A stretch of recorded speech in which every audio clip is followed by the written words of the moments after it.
Bonjour Jérémy, superbe blague, vraiment pour démarrer la journée, je crois qu'on peut difficilement faire mieux. Effectivement, on va bosser, on va surtout travailler dans le respect de la terre parce que c'est tout l'intérêt de cet écolieu où je me trouve, ça s'appelle l'écolieu La Forêt et en fait c'est Agnès qui est maraîchère ici et qui elle cultive pas mal de plantes aromatiques ou médicinales, des légumes, des fruits. On va évidemment parler de tout ça parce qu'on va parler bien sûr de nutrition, de comment manger sainement en fait avec ce qu'il y a tout autour de nous et vous allez voir qu'ici c'est le lieu parfait pour en parler. Il y a même quelques animaux qui eux aussi contribuent à leur manière au travail de la terre.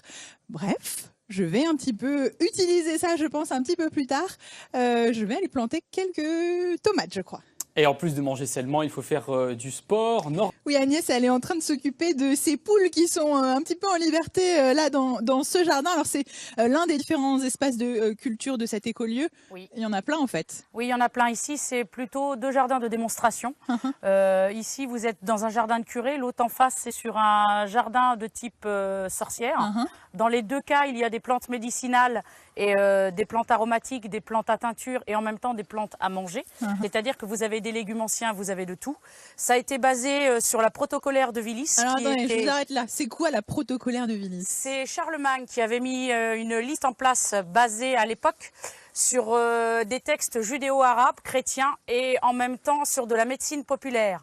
Pour faire une liste de plus de 100 plantes pour rendre certains endroits comme les monastères totalement autonomes. En fait, ce sont les premiers jardins en permaculture autonomes qui ont existé. Alors, c'est justement l'esprit de cet écolieu. C'est l'esprit de cet écolieu. Oui. C'est de faire venir les gens et qu'ils apprennent à devenir autonomes en fait avec ce qui est autour d'eux, c'est ça? Voilà, pouvoir leur démontrer ce qu'il est possible et apprendre toutes les différentes techniques. Comme à partir des plantes bioindicatrices, reconnaître le sol pour pouvoir manger sain, naturel et pouvoir en même temps valoriser ou tout du moins aider à sa santé. Oui, mais alors, pardon, hein, mais des plantes, il y en a des plantes aromatiques, des plantes médicinales, il y en a des milliards et des milliards. Il y en a des milliards. C'est pour ça qu'avant, on regarde d'abord les plantes bioindicatrices pour pouvoir connaître la nature du sol, pour savoir quel type de plante est adaptable. Ça veut dire quoi, une plante bioindicatrice? Une plante bioindicatrice, vous avez les pieds dessus. Ah, super. J'ai fait pas mal, j'espère. Non, non. Vous avez par exemple, vous avez le plantain, vous avez... Ça, là? Voilà, vous avez le plantain, vous avez le... Ça, elle nous dit quoi cette plante? Plantain commun, ça veut dire que le terrain est basique, donc ce n'est pas un terrain acide. C'est un terrain qui est riche, puisque à côté vous avez du trèfle. D'accord. Le trèfle signifie le piétinement, voilà, le piétinement, mais en même temps un terrain qui est riche, qui est humifère. Vous avez aussi tout ce qui est mouron, qui est une très bonne indication aussi. C'est pour ça qu'on adapte, on met les plantes en fonction en fin de compte du terrain. Donc ici, vous, quand vous avez vu ça, vous vous êtes dit, tiens, c'est l'endroit idéal pour mettre des plantes aromatiques et médicinales. Oui. C'est ça? Donc là, on a quoi? Sachant qu'on fonctionne tout en association de plantes, puisque chaque plante en soignant une autre, et les plantes soignant le terrain et en même temps les animaux. Donc en perma, on utilise tout. Là, vous avez ici du thym. À côté, vous avez un buis. Derrière, vous avez de la camomille, vous avez de la marguerite, vous avez de l'œil de Dieu, vous avez de l'orpin, vous avez de l'oreille d'ours, vous avez la plante à curry. La plante à curry? Qui est ici. Alors ça veut dire quoi? La plante à curry, justement comme son nom l'indique, fait partie du mélange d'épices qu'on utilise dans les préparations. C'est vraiment un parfum de curry très prononcé. Si je mets le nez dessus, je le sens tout de suite. Donc ça, c'est une plante qu'on peut manger? Oui. D'accord. Elle fait partie des plantes comestibles, comme la roche qui est derrière. Ah oui, qui est l'une des plus anciennes plantes qui existent et qui a été utilisée au médiéval. Qui est ici, la roche des jardins. D'accord. Et derrière, vous avez aussi le pissenlit, de quoi faire de très bonnes salades. D'accord, bon, ça on va en reparler parce que... Et si vous voulez un petit truc sucré, il suffit simplement de prendre une fleur de trèfle. Ah, mais ça je faisais ça petite. Je me souviens que je faisais ça. Et on mange le bout, le petit morceau blanc. Et c'est super sucré, c'est super délicat. Et sec, on peut l'utiliser en tisane. Je sens que vous allez me faire manger plein de trucs là. J'ai vrai ou pas? Oui, on peut partir après sur une feuille de sédum, sur une feuille d'orpin. C'est quoi ça? De l'orpin. Orpin? Ouais, ça fait partie de la famille des sédums et c'est comestible. Si on en mange de trop, c'est laxatif puisque ça fait travailler les intestins. Vous êtes consciente que je peux pas mourir en direct là, hein? Oui, je sais. Mais chaque plante ici est utilisable. Chaque plante, on l'utilise en tout. C'est pas très bon, hein? C'est légèrement acide, puisque justement, c'est soit on augmente l'acidité du corps ou on la diminue, selon les régimes ou tout du moins ce que l'on mange. D'accord. On en reparle dans un instant, Agnès. On a plein d'autres. Oui, parce qu'il faut que j'aille voir Merlin. Ouais, il y a les animaux qui sont en liberté, Ouais, qui commencent à donner de la voix eux aussi. Ils ont envie de passer à la télé. Et surtout, ne mangez pas trop de feuilles, Héloïse. Oui. Vous avez compris, ce matin, je rappelle, est dans l'Indre et Loire, à bosser. Alors, on ne voit pas beaucoup bosser depuis tout à l'heure. J'utilise ce terme parce que moi, vous nous avez mis en haleine avec votre outil dans les mains pour jardiner. Au final, vous l'avez vite abandonné. Vous me connaissez, Jérémy, c'était une feinte en fait. C'est du bluff. Exactement. Ici, on est dans les vergers. En fait, on s'est décalé un petit peu par rapport au jardin de plantes aromatiques et médicinales. Jardin de curé, jardin de sorcières. Verger ici, on ne traite pas. Non, on ne traite pas. Enfin, ici et partout ailleurs. Partout ailleurs, il n'y a rien, il n'y a aucun traitement, ni purin, ni quoi que ce soit. Tout est fait par association de plantes, en fait. Ok, ça veut dire quoi? Une association de plantes, comme vous avez derrière, vous avez entre deux fruitiers, Bah, vous avez des plantes. C'est-à-dire qu'ici, vous avez une absinthe. D'accord. Vous avez l'absinthe qui est ici. Oui. Qui a quelle propriété, enfin, quel intérêt justement pour les arbres qui sont autour? Tout simplement, on le voit ici.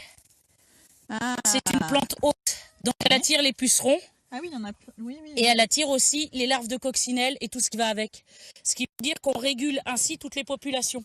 D'accord. Et elle permet aussi de pouvoir soigner, parce que l'absinthe, on l'utilise en même temps sur les animaux.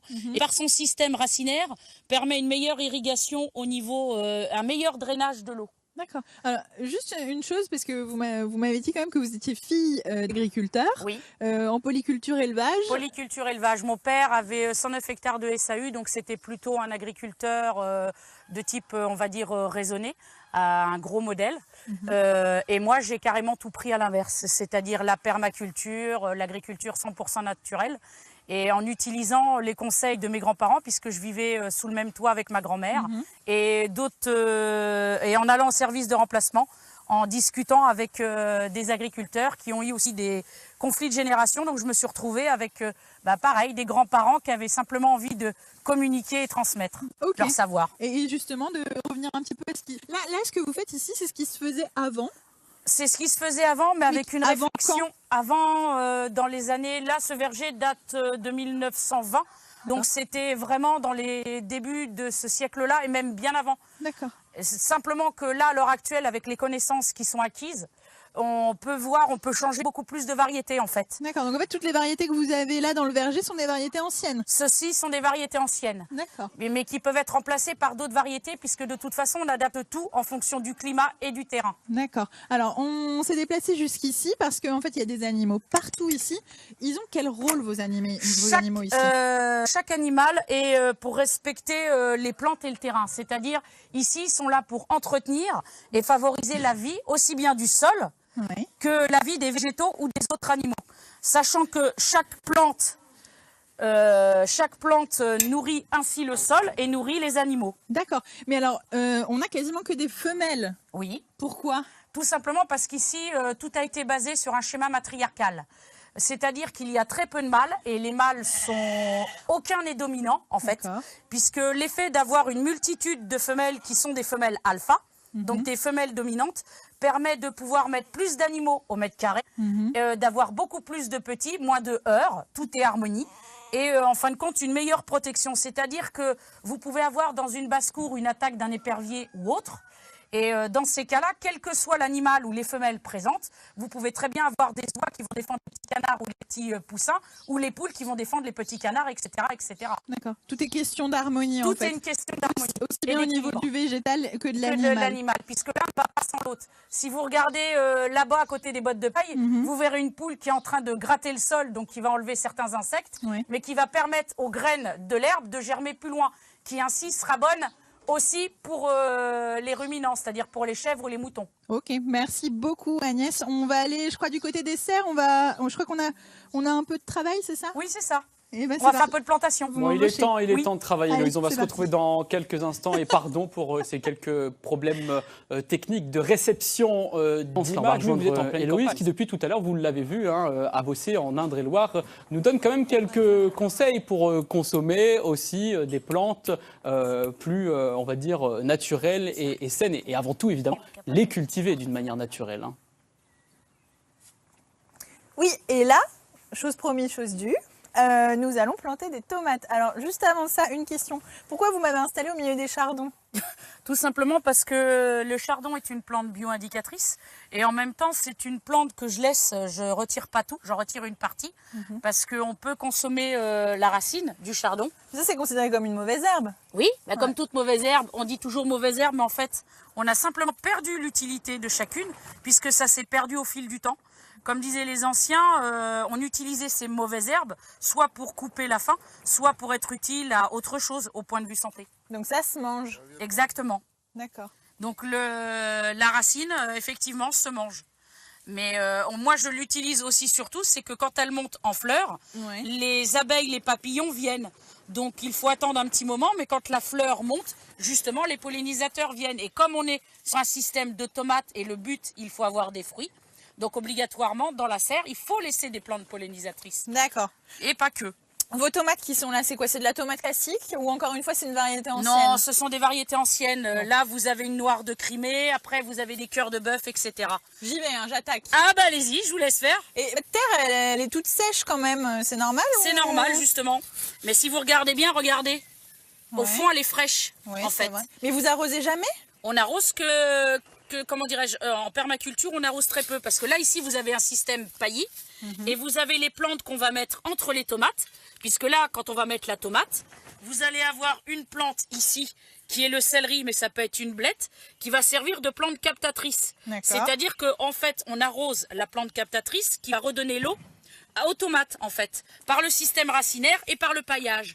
Et entre, c'est-à-dire qu'une sur deux, on met un système racine, c'est-à-dire on met un oignon. D'accord. Donc, ou une betterave, comme vous voulez. Mais de toute façon, on met un oignon, une tomate, un céleri ou une blette, etc., etc. Et est-ce qu'en termes de rendement, on est bien? Oui. Puisque justement, là, au lieu de faire une récolte que de tomates, vous allez faire une récolte de blettes, une récolte de céleri, où vous allez récolter votre oignon, en fait.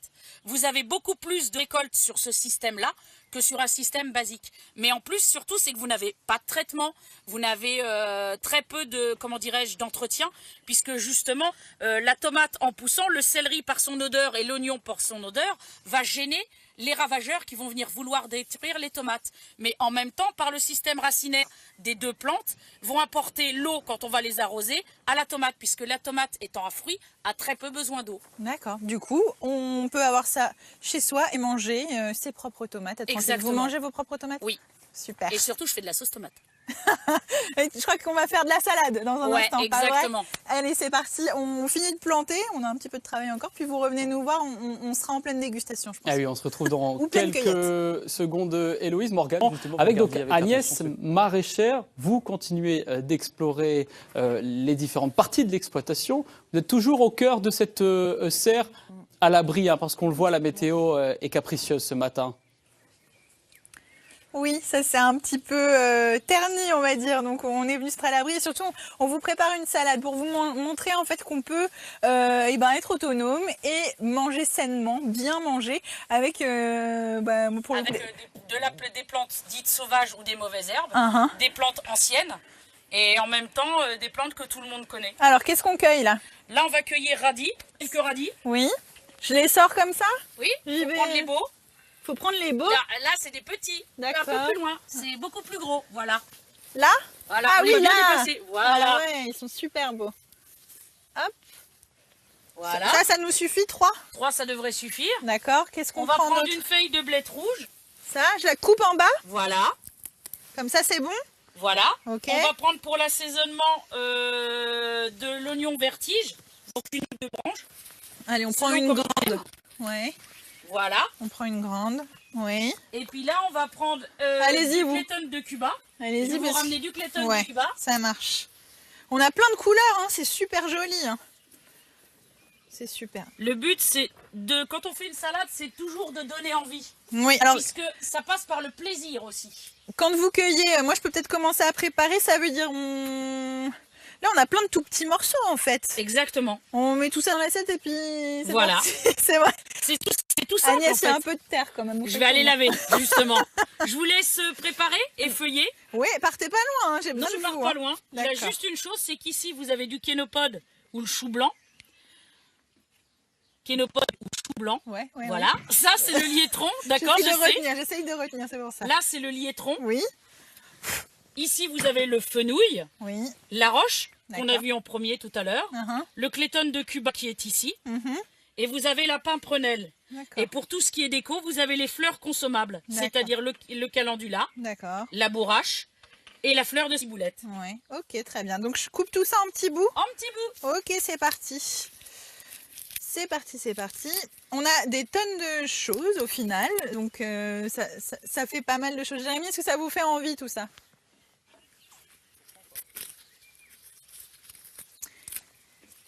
A priori non, puisque vous ne me répondez pas. On va continuer, c'est pas grave. Hop. Et ça va les petits bouts ou pas? Oui, oui. Ouais. Ok. On est parti. Hop. Des petites radis. On les met telles quelles? Non, on peut aussi les couper en petits morceaux. À la main? Non. Il y a le couteau. Ah, bien. Et bon, on finit ça, Jérémy. Et puis vous venez nous retrouver. Je pense qu'on sera en train de se régaler. Ah oui, bah on Non, commence à regardez s'amuser, notre assiette, elle est pas belle? Elle est Elle est extraordinairement sublime. Moi, je la bien trouve très belle. Il y a de la composée. couleur. Oui. Oui. Alors, est-ce que c'est assez pour se nourrir, Agnès, quand même? Non, là, théoriquement, il faudrait un peu plus de volume pour une personne. D'accord, mais on est censé être rassasié avec, Oui. avec toutes ces herbes. Oui, oui, justement. Enfin, tout dépend après du travail et du régime alimentaire que l'on a. Mais moi, par rapport au travail que je fais, une assiette comme ça avec une petite part de Sainte-Maure, comme on est dans la région de Ouais, on Sainte-Maure. est dans le coin, ouais. Mais sinon, moi, ça me suffit pour faire mon travail. D'accord.